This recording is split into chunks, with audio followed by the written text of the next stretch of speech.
is going on, everybody? It is your boy Arrows here. We are once again talking about Disney Lorcana, once again talking about Wilds Unknown. But today we are talking about the steel, the ink color steel in Wilds Unknown. If you guys want, you can check out the first 3 parts of this set review. We are talking Amber, Ruby, and Sapphire. Go check those out. I will have the links to those videos in the description below.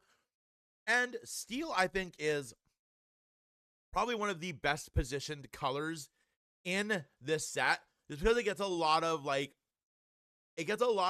really cool things that make steel steel. And it also houses the second part of what I think is going to be a very strong challenge deck, and I'm going to have a video up for you guys about that too. The Incredibles Challenge or Superhero Challenge. As I die of a mad coughing fit. So we're gonna have a look at this deck, and we're gonna have a look at this color, this set. We're gonna talk about it. If you guys have watched my previous 3 videos, you know so far the only set that I have been slightly unimpressed with is the Sapphire set in this new upcoming set. The Sapphire series of cards in this new coming set, I think there are some diamonds in the rough, but I think they're as a whole, Sapphire is a very undersupported color in this set. But let's have a look at steel. We are, of course, starting off with the 1-cost 1/1 Quest for 2 John Smith Skillful Explorers. This is a card that would have been fantastic in set 1. What is this? 12 sets into this game, these 1/1s aren't very good. You might get 1 quest off with them, but they're a 1/1. They're gonna die pretty much immediately, and depending on what you're playing against, when they die, your opponent's gonna get some lore off of them. So these 1-cost 1/1s uninkables that quested for 2 were great in the first few sets of this game, but now there's just so many ways to keep your opponent's board under control. I just don't see them being very highly played in this format. Now, in a pack rush format, this could be amazing. So next, we have Omnidroid V8. This is a 1-cost 2/2 Quest for 1. This is a shift target because we do have a shifting Omnidroid, in this set. We'll talk about that in just a few minutes. Again, I think the best shift characters are the ones that have these generic 1-cost 2/2s because they're just really easy to play. They're good early game to quest to start off. They're just really good to play and then shift immediately into.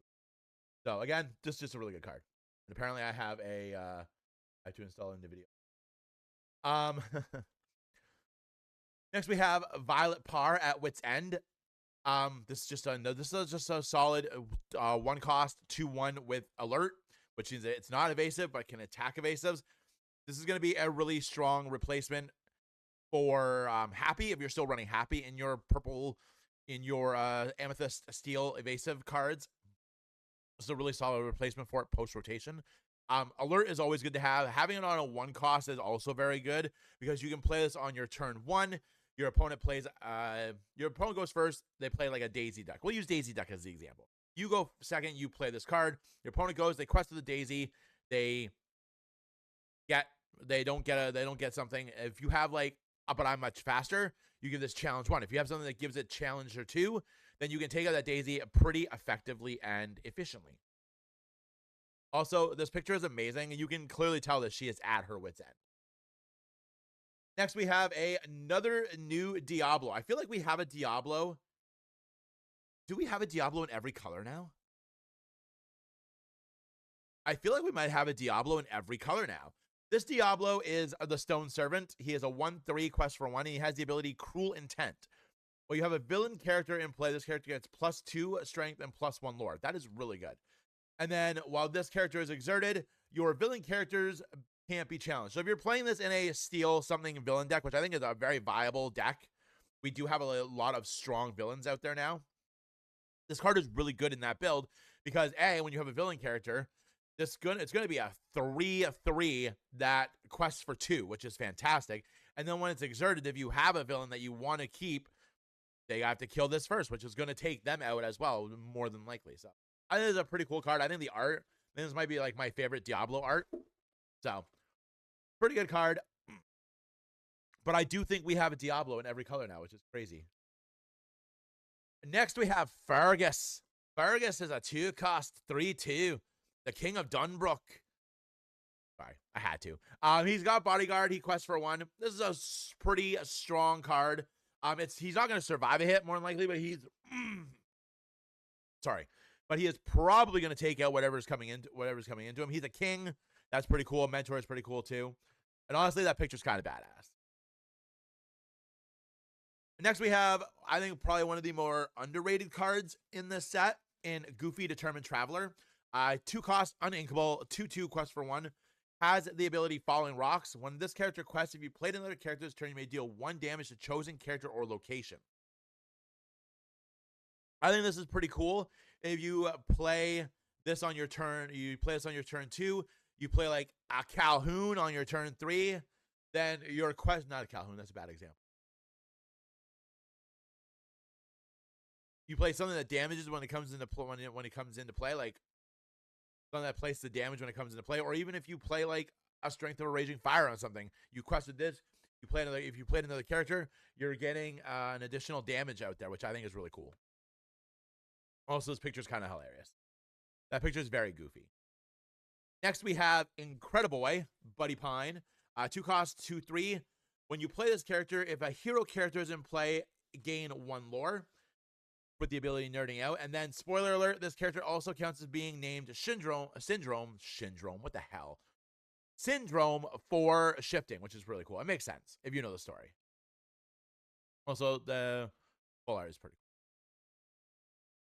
Next, we have Mrs. Incredible, Helen Parr. I don't like how she's not labeled as Elastigirl, because even in like the credits for the Incredibles, both of them, she's credited as Helen Parr, Elastigirl. So it makes me kind of sad that she's Mrs. Incredible for this set.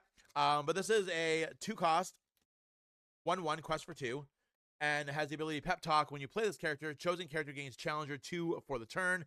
They get +2 while challenging. This is a pretty solid card. The 1/1 is kind of a detriment, like we talked about with John Silver. It is something that is not going to be on the field for very long unless you're not questing with it. And even then, it dies to a Strength of a Raging Fire with 1 character. It dies to Fire the Cannons. There's just a lot of things that can get rid of it. Next, we have Angus. When you play this character, chosen character gains alert this turn, which means they can challenge if they're evasive. He's a 3-cost for a 4/3. That is a pretty solid stat line on a 3-cost. Giving something alert is also really good.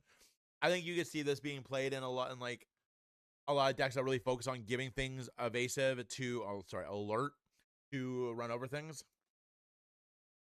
Next, we have Maudie. Maudie is exasperated. Look at that picture. She's just so done with it. She is a 2/5 for 3-cost, quest for 1, and has resist 1. That is a solid stat line for a resist. Like, it's going to take quite a bit to get her off the field. I think this card is pretty good. The only thing is, I'd be really cool if you could give her Bodyguard somehow, because then she'd be really hard to take down.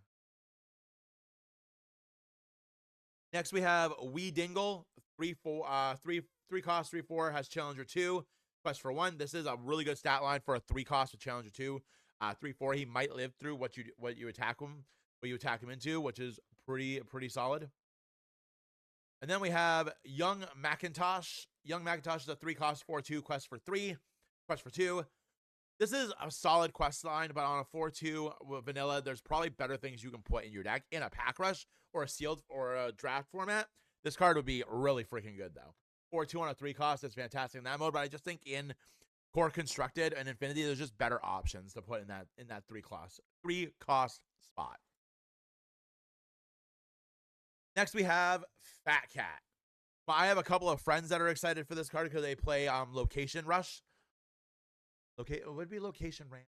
No, it'd be a Location Rush. Location Rush, where they just pop a bunch of like two lore gain locations and they go nuts.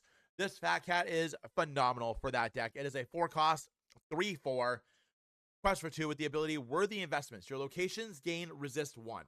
That is really good. It makes those locations that much harder to take out, and they're gaining you passive lore return, which is pretty good. And like, look at him. He's just so happy.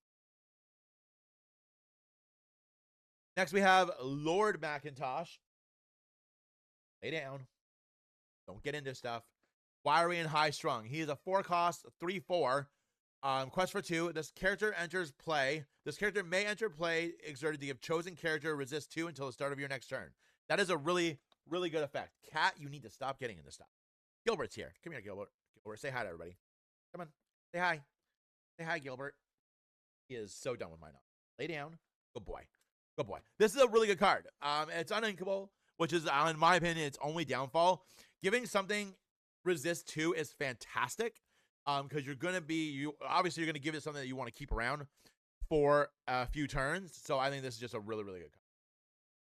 Also, imagine giving this to a Calhoun. That Calhoun now has resist 3. That is kind of terrifying. Next, we have our first Mr. Incredible. This one is, well, our first steel one. We did see one in red that was a lower cost. This one is a 4-cost, 4/4, quest for 1. Mr. Incredible taking out the trash. Has the ability, kapow. When you play this character, you may deal 2 damage to chosen opposing robot or villain character. This is a very situational card, but it's something that could be potentially a lot better with this set, with a lot more like villains seeing like some strong play. This would be kind of hilarious to drop this on a Captain Hook, killing it though, the 1 cost. But it's just, I don't know, it just feels like a very meh card to me. The picture is fantastic though. Next, we go into our second Omni Droid. This is a 4-cost, a shift for 2, 4/3. When you play this character, if you use shift to play it, you may deal 2 damage to chosen opposing character. This is a phenomenal card. This is really good. If this thing was inkable, it'd be incredibly broken. You can play the Omni Droid on turn 1, play this Omni Droid on turn 2, take something off the board more than likely, and then you're questing still. This is just a really, really good card. I like it. If it was inkable, it'd probably be really broken. Next, we have Pocahontas, the Steadfast Traveler. She is a 4-cost, 4/5. Quests for 1. Has the ability Wandering Spirit. Whenever this character quests, if you played another character this turn, return a location from your discard to your hand. This is just really good in location spam decks. She's just a really good card in that thing. In other decks, not so much. Although you can play this in Steel and get your libraries back, and that's kind of amazing. I don't know if people are still playing libraries in Purple Steel, but fun little thought. Next, we have Rat Capone. He is a rodent gangster, 4-cost, 2/5, quest for 2. While this character has no damage, he gets 3 lore. This is our updated version of 2/3. This is our updated version of what's it? I can't think of his name. I'll when I remember it, I'll put it in the next video. This is real strong. Quest for 2. He's a 2/5. While there's no damage, he's a 5/5. That is terrifying. We have a new Gizmo Duck. 5-cost, 5/4, resist 1. Quest for 2. When you have no cards in your hand, your opponent can't play actions with cost 4 or more. This is a really, really good card. I am in my superhero challenge deck. I am running 1 because if you come to a point where you have no cards in hand, this is just a really good card. And he's a 5/4 with resist 1. So essentially, he's a 5/5, which is fantastic. Next, we have Lord Dingwall. He's a 5-cost, 5/6. Quest for 1. This character may enter play exerted to give chosen character challenger +3. This is an interesting effect. I think the cost for this effect is a little too high. I think, like his son, this probably would have been really, really splashable as a 4-cost. Now, however, I do enjoy playing a blue steel ally deck. So this would be really good in that scenario because it would give me a better ability to clear a board. So I think this card has some potential as well, but I think as a whole, it is a little too costly.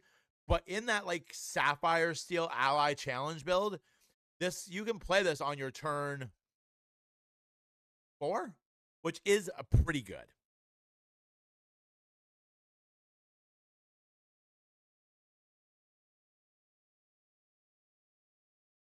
Sorry about that. I was going to cough. And next we have my personal favorite card in this set.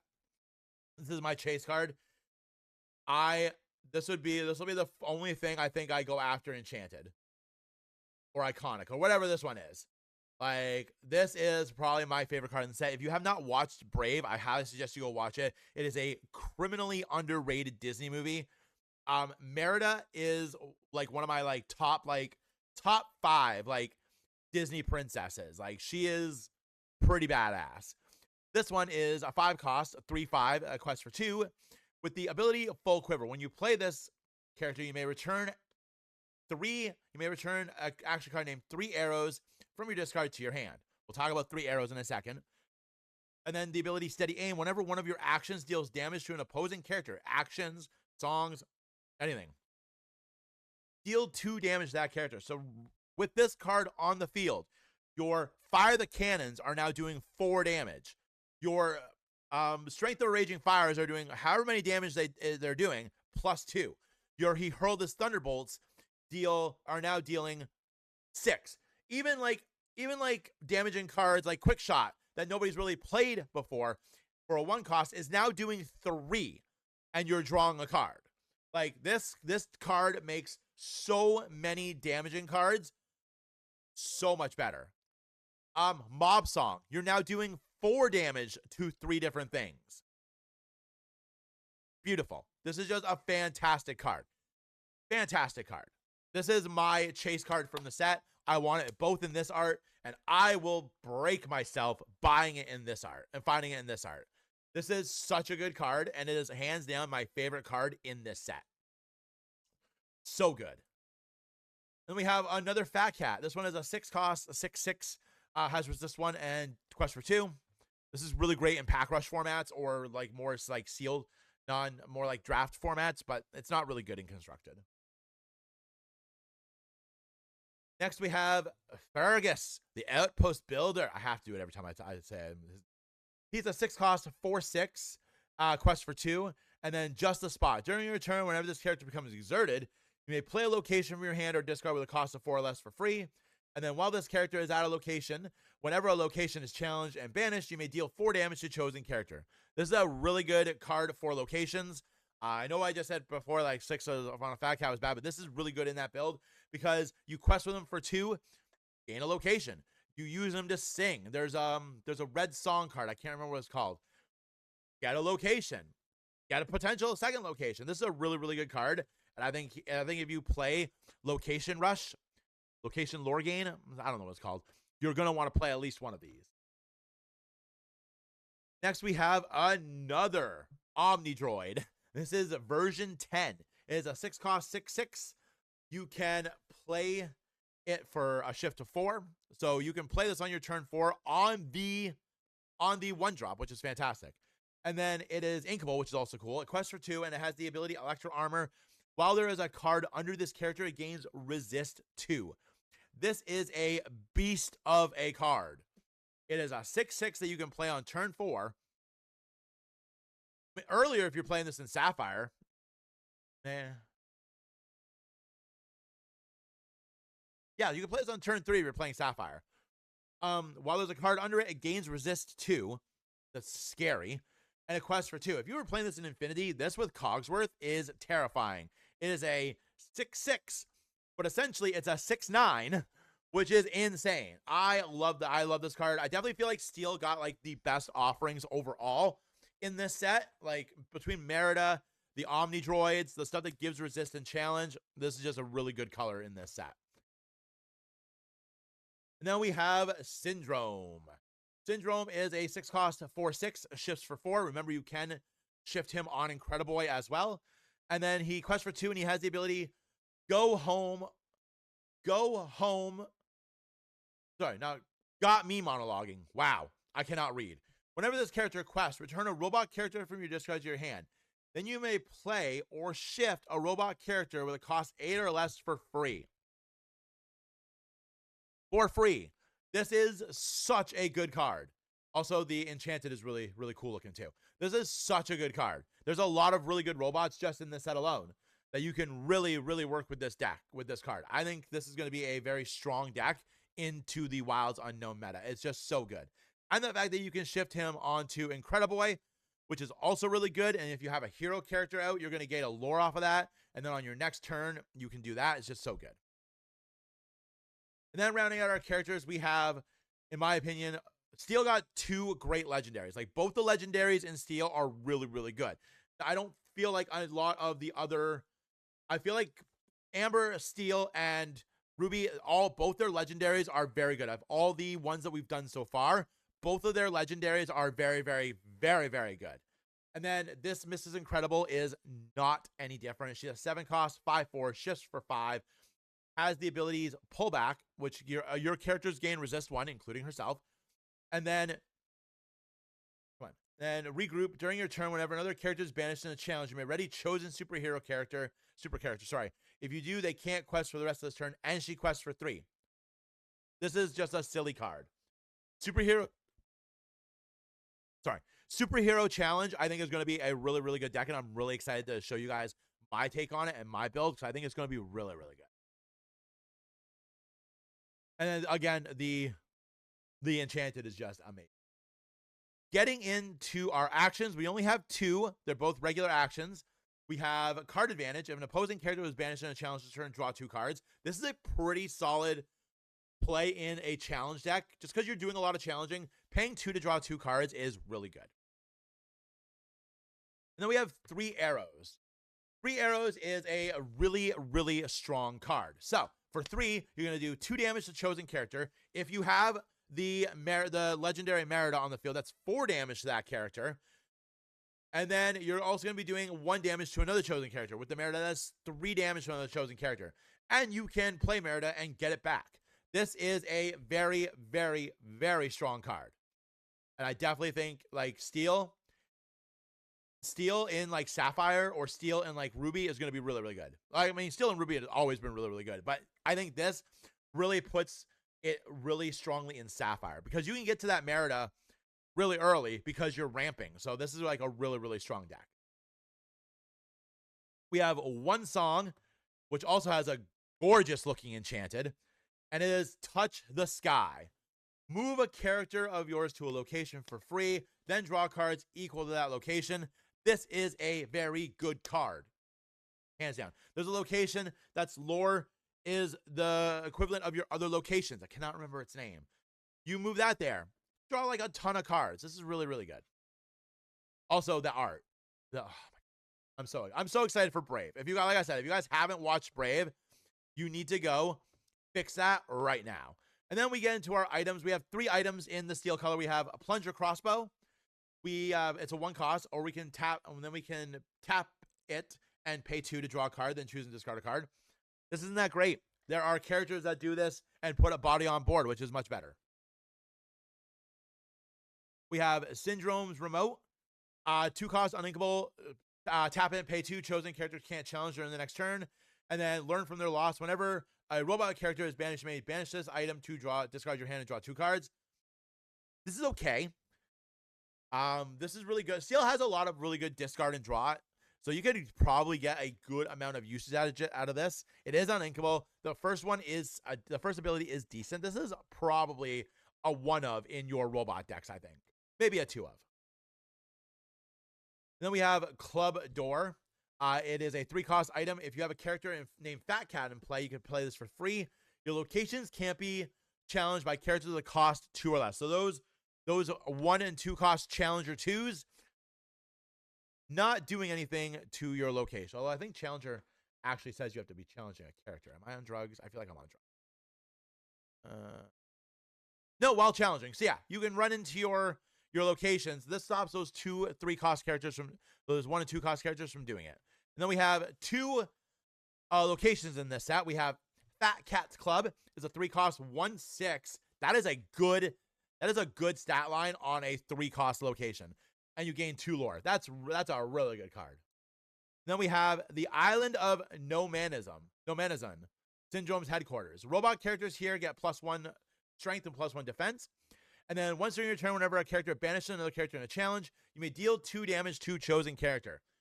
This is you won't get the if your Merida's on the field, you won't get the bonus effect of her because it's a location doing it, not an action. But this is still a really strong location. Really strong location. I would even probably put this in like the superhero challenge deck because it's just really good. It's a 3 cost, 1 to move there. Challenge a character, banish it, deal 2 damage to another character. Just a really good card. And that is the steel offering for the upcoming Up Wilds Unknown. I think this is a really strong color in this set. Like, we got a lot of fantastic new toys to play with. Superhero challenge, I think, is going to be really good. Sapphire robots could be like super good because you can play this syndrome as early as your turn 3. I think this is going to be a really, really good set. I'm really excited for this set. This is, like I said in the Amber, Ruby, and Sapphire videos, this is the first time I've been super excited for a Lorcana set in a very long time, and I'm very, very excited for this one. So, but let me know what you guys think. Are you excited for Wilds Unknown? What is your favorite color, ink color that's been revealed in the set so far? Are you leaning towards building a new deck? Do you think this helps existing decks? I think this helps a lot. This set helps a lot of existing decks. It gives us a lot of really cool new decks, and I'm just really excited to see what everybody does for it.